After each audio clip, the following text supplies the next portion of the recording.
Gálatas 2. 14 anos depois, subi novamente a Jerusalém, dessa vez com Barnabé, levando também Tito comigo. Fui para lá por causa de uma revelação, e expus diante deles o evangelho que prego entre os gentios, fazendo-o, porém, em particular aos que pareciam mais influentes, para não correr ou ter corrido inutilmente. Mas nem mesmo Tito, que estava comigo, foi obrigado a circuncidar-se, apesar de ser grego. Essa questão foi levantada porque alguns falsos irmãos infiltraram-se em nosso meio para espionar a liberdade que temos em Cristo Jesus e nos reduzir à escravidão. Não nos submetemos a eles nem por um instante, para que a verdade do Evangelho permanecesse com vocês. Quanto aos que pareciam influentes, o que eram então não faz diferença para mim. Deus não julga pela aparência. Tais homens influentes não me acrescentaram nada. Ao contrário, reconheceram que a mim havia sido confiada a pregação do Evangelho aos incircuncisos, assim como a Pedro aos circuncisos. Pois Deus, que operou por meio de Pedro como apóstolo aos circuncisos, também operou por meu intermédio para com os gentios. Reconhecendo a graça que me fora concedida, Tiago, Pedro e João, tidos como colunas, estenderam a mão direita a mim e a Barnabé em sinal de comunhão.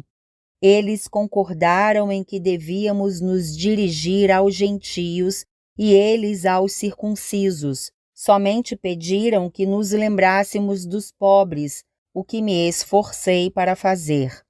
Quando, porém, Pedro veio a Antioquia, enfrentei-o face a face por sua atitude condenável, pois antes de chegarem alguns da parte de Tiago, ele comia com os gentios. Quando, porém, eles chegaram, afastou-se e separou-se dos gentios, temendo os que eram da circuncisão. Os demais judeus também se uniram a ele nessa hipocrisia, de modo que até Barnabé se deixou levar. Quando vi que não estavam andando de acordo com a verdade do Evangelho, declarei a Pedro diante de todos: você é judeu, mas vive como gentio e não como judeu. Portanto, como pode obrigar gentios a viverem como judeus?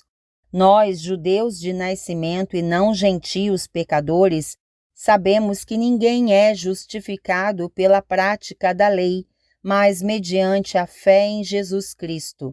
Assim, nós também cremos em Cristo Jesus para sermos justificados pela fé em Cristo e não pela prática da lei, porque pela prática da lei ninguém será justificado.